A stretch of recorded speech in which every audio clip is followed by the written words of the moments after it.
네, 더운데 잘 지내고 계시나요? 네, 옆 사람과 인사하시겠습니다. 반갑습니다. 네, 축복합니다. 사랑합니다. 네, 오늘은 믿음 생활에 있어서 배려에 대하여 은혜를 나누어 보려고 합니다.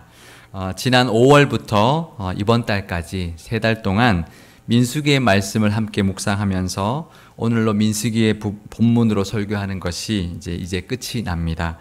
저는 그동안 민수기에 이렇게 좋은 말씀과 다양한 주제들이 들어있는지 몰랐습니다. 민수기의 말씀을 통해서 참으로 다양하면서도 신선한 말씀들을 많이 나눌 수 있어서 참 좋았습니다. 여러분들은 어떠셨나요? 민수기 말씀 좋지 않으셨나요? 네. 눈치채셨겠지만 제가 주일 설교 본문을 정할 때 일부러 그 주간 동안에 묵상했던 말씀 중에서 택하려고 노력했습니다. 왜냐하면 그것은 설교는 목사 개인의 생각을 전하는 것이 아니라 하나님께서 원하는 말씀을 전하는 것이어야 된다고 믿고 있기 때문입니다.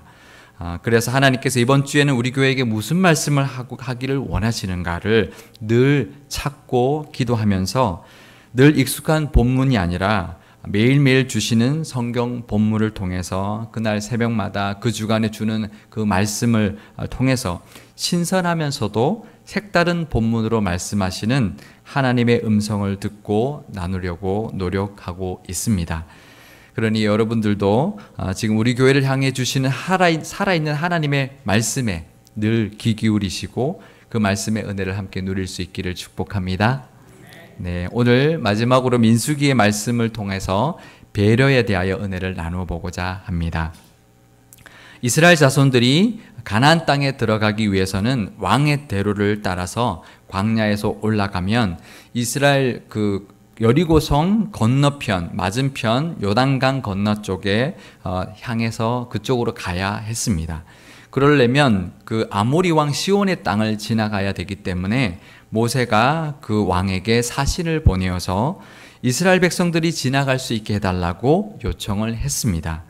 하지만 시온 왕은 그것을 거절하였습니다. 민수기 21장 21절에서 24절의 말씀을 우리 함께 읽어보겠습니다.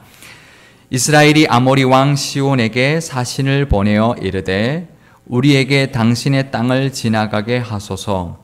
우리가 밭에든지 포도원에든지 들어가지 아니하며 우물물도 마시지 아니하고 당신의 지경에서 다 나가기까지 왕의 큰 길로만 지나가리이다 하나 시온이 이스라엘이 자기 영토로 지나감을 용납하지 아니하고 그의 백성을 다 모아 이스라엘을 치러 광야로 나와서 야하스에 이르러 이스라엘을 치므로 이스라엘이 칼날로 그들을 쳐서 무찌르고 그 땅을 야르논에서부터 야복까지 점령하여 암몬 자손에게까지 미치니 암몬 자손의 경계는 견고하더라.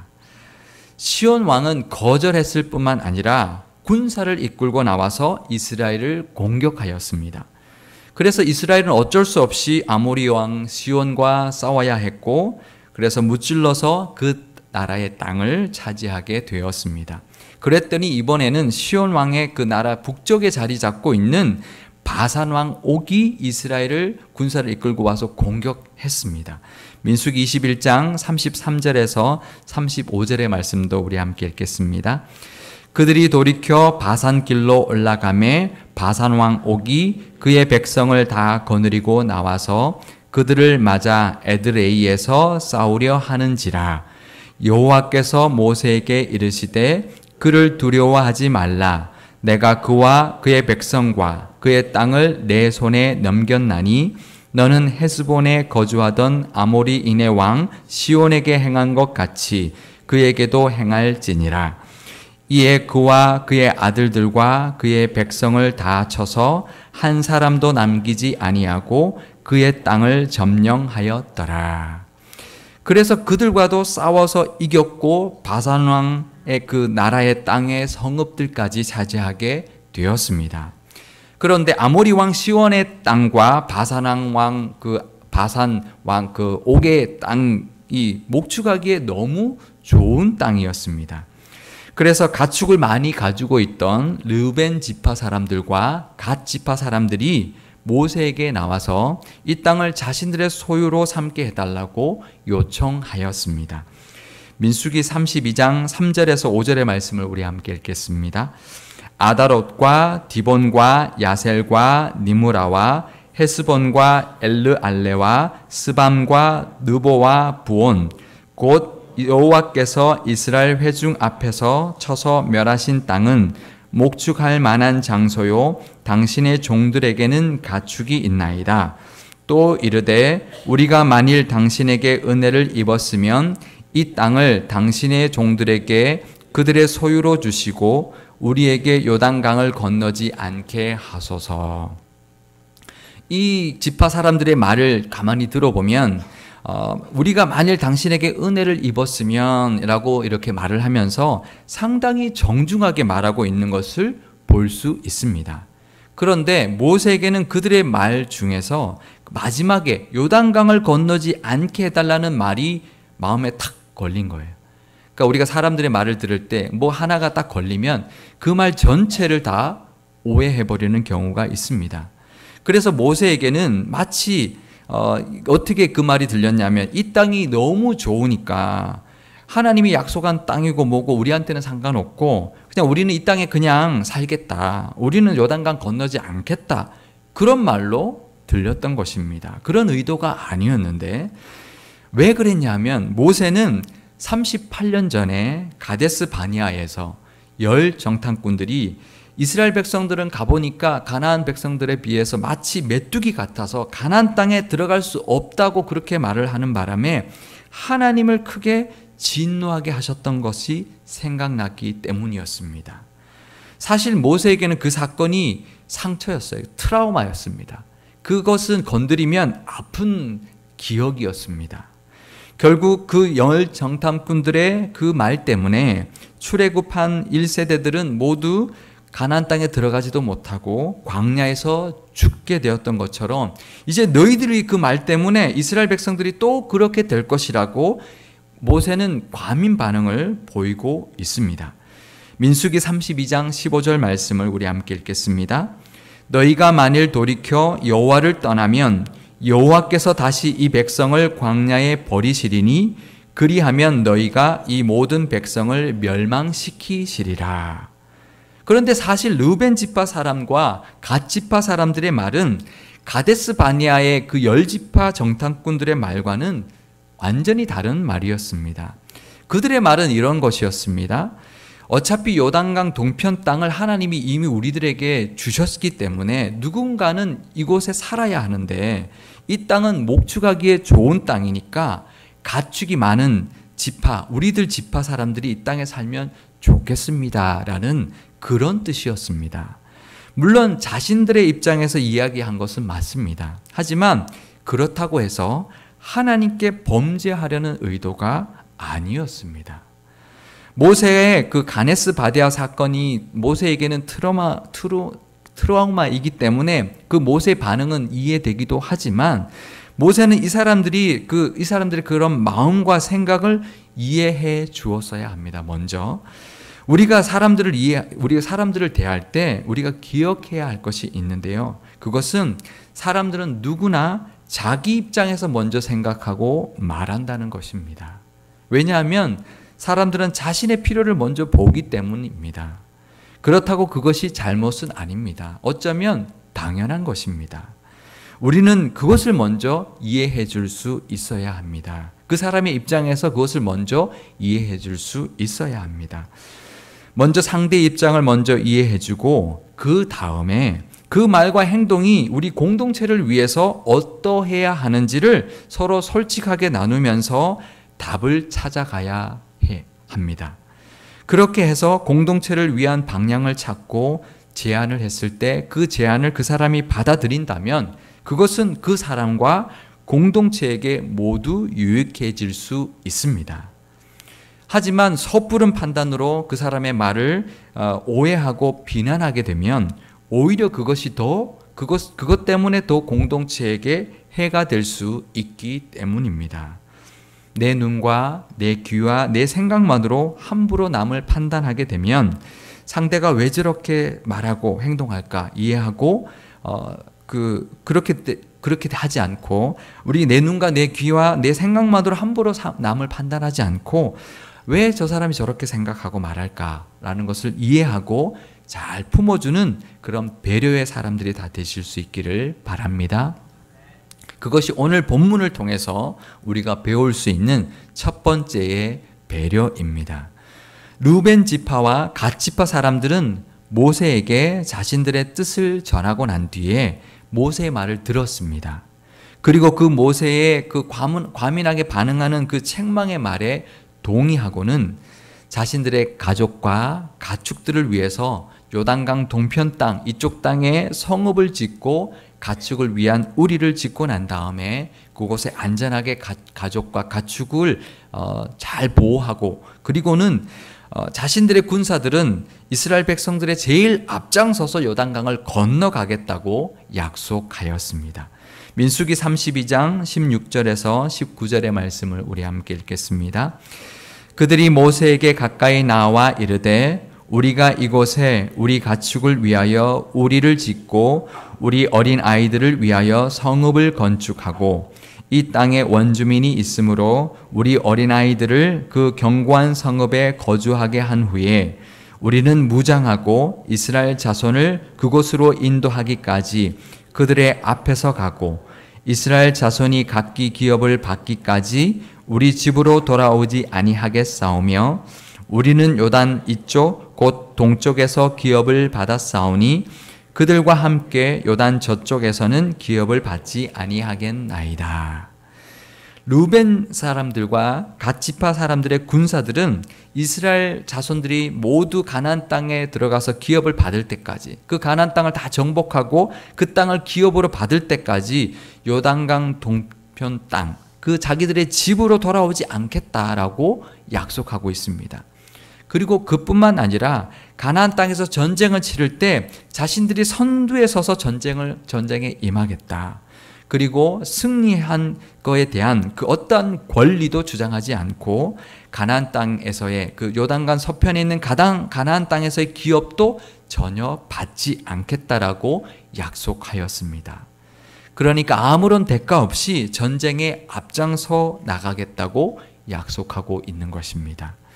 실제로 요단강을 건너갈 때, 가나안 땅으로 들어갈 때에 루벤 지파 사람들과 갓 지파 사람들, 그리고 요단강 동편 땅을 함께 분배받은 므낫세 반 지파의 4만 명의 군사들이 선봉대가 되어서 요단강을 먼저 건너갔고 가장 먼저 여리고 평지에 도착하였습니다.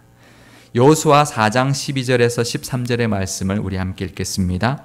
루벤 자손과 갓 자손과 므낫세 반 지파는 모세가 그들에게 이른 것 같이 무장하고 이스라엘 자손들보다 앞서 건너갔으니 무장한 4만 명 가량이 여호와 앞에서 건너가 싸우려고 여리고 평지에 이르니라.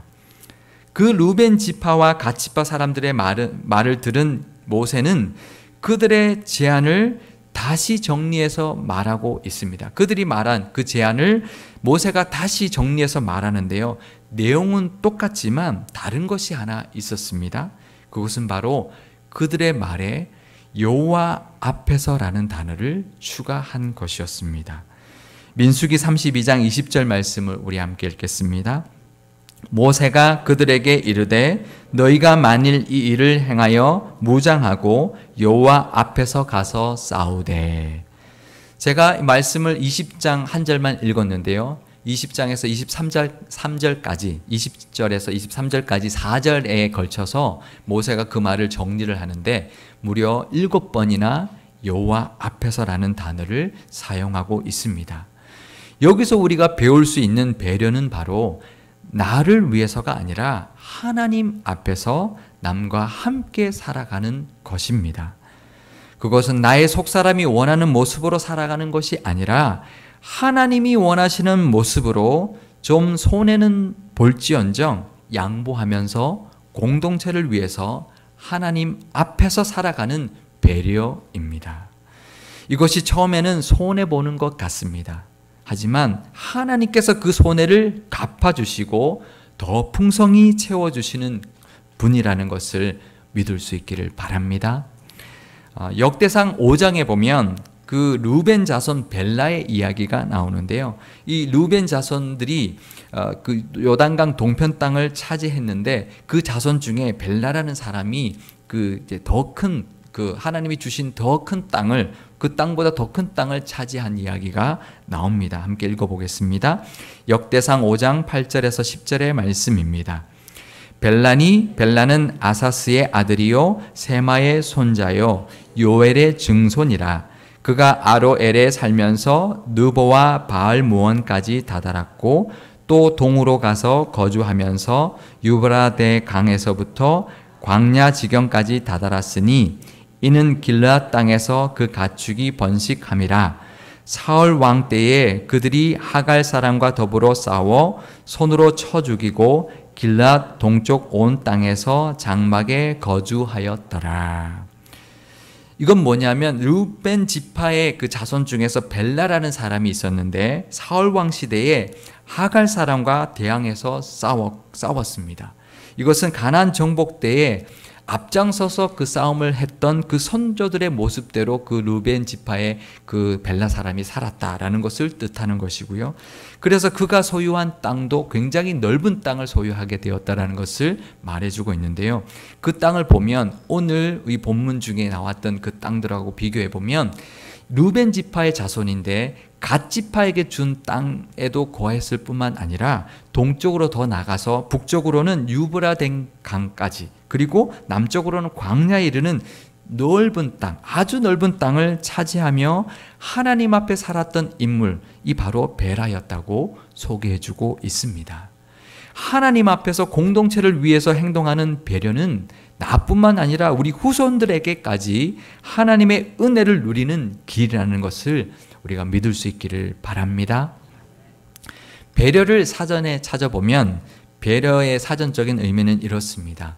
도와주거나 보살펴 주려고 마음을 쓰는 것이라는 뜻을 가지고 있습니다. 배려의 한자를 제가 또 가지고 왔는데요. 그 나눌 배자에 생각할 여자를 쓰고 있습니다. 그래서 상대를 생각해주고 함께 나누는 것이라는 뜻을 가지고 있습니다. 이처럼 오늘 우리가 함께 살펴본 배려도 그 첫 번째 배려는 마음의 배려입니다. 그리고 두 번째 배려는 행동하는 배려입니다. 그러니 마음으로 배려해 주는 것뿐만 아니라 그 마음의 배려를 넘어서 하나님 앞에서 행동으로 배려해 주며 사는 데까지 나가실 수 있기를 바랍니다. 사실 배려는 자연스러운 것이 아닙니다. 힘든 것입니다. 그런데 왜 우리가 배려하며 살아야 할까요? 그 이유가 있습니다. 그것은 우리를 그렇게 배려해 주신 예수님이 있기 때문입니다. 예수님이 우리를 배려해 주셨기 때문에 우리도 예수님처럼 예수님 닮아서 예수님을 닮아 우리도 배려하는 삶을 살아야 하기 때문입니다. 우리의 입장을 늘 이해해 주시고 받아주시는 분이 바로 예수님입니다. 작은 나뭇가지나 덤불 속에 집을 짓고 사는 거미들을 생물학자들이 관찰해 보면 아래서 갓 태어난 새끼 거미들이 조금이라도 위험에 처하면 어디선가 어미거미가 어디선가 그러면서 쏜살같이 달려와서 그 새끼 거미를 보호해 줍니다. 그 멀리 떨어져 있는 어미거미가 어떻게 새끼가 위험한지 알 수 있을까? 그게 이제 생물학자들이 궁금했어요. 그래서 이제 관찰을 해봤는데 그걸 찾아냈어요. 무엇이었을까요? 눈이 밝을까요? 아니면 잘 들을까요? 아니면 냄새를 잘 맡을까요? 거미에게 있는 게 뭐죠? 줄. 그러니까 우리 사람 눈에 잘 안 보이는 아주 얇은 끈이 그 새끼들마다 다 이렇게 어미한테 연결되어 있는 거예요. 그러니까 새끼 하나가 조금만 꿈틀거리고 막 그러면 어미가 금방 그것을 알 수 있었던 것입니다. 그래서 어미가 달려올 수 있었던 것이죠. 예수님도 마찬가지입니다. 구원받은 우리는 포도나무 대신 예수님께 붙어 있는 가지다. 우리는 예수님께 붙어 있는 가지라고 요한복음에서 예수님이 말씀해 주셨습니다. 그것은 무엇이냐? 우리가 그래서 열매 맺을 수 있다는 것도 맞지만 예수님께서 우리의 모든 것을 다 아신다는 것입니다. 붙어 있는 가지가 흔들리면 그 몸통, 그 포도나무는 다 알죠. 그것은 우리의 작은 것까지도 예수님 다 느끼고 계신다는 것입니다. 히브리서 4장 15절의 말씀을 우리 함께 읽어보겠습니다. 우리에게 있는 제사장은 우리의 연약함을 동정하지 못하실 리가 아니요 모든 일에 우리와 똑같이 시험을 받으신 이로되 죄는 없으시니라. 예수님이 다 알고 계실 뿐만 아니라 그런 우리를 동정하시는 분이라고 말씀하고 있습니다. 그러니 세상 바람에 흔들리는 우리의 마음까지도 다 아시고 이해해 주시고 배려해 주십니다. 하지만 그것에 그치지 않고요. 우리에게 어떤 일이 생기면 달려와서 우리를 도와주시는 분이라는 것을 믿을 수 있기를 바랍니다. 그러니 이제 우리도 그 예수님의 은혜를 본받아 예수님을 닮아서 남의 마음을 이해하고 배려하며 내가 먼저 배려의 손길을 내밀고 행동하는 배려의 삶을 사실 수 있기를 축복합니다. 그럴 때 예수님을 높여주셨던 하나님께서 마음의 배려와 행동의 배려를 그렇게 감당하며 사는 저와 여러분 그리고 이 상일교회 공동체에게 하나님이 부어주시는 젖과 꿀이 흐르는 복이 넘쳐날 것이고 허락하신 기업이 더욱 견고하고 넓어지는 은혜가 있을 줄 믿습니다. 배려의 은혜와 복을 누리며 사는 상일교회와 상일교회 모든 성도님들이 다 되실 수 있기를 주님의 이름으로 축원드립니다. 기도하시겠습니다. 배려의 하나님 아버지, 하나님의 배려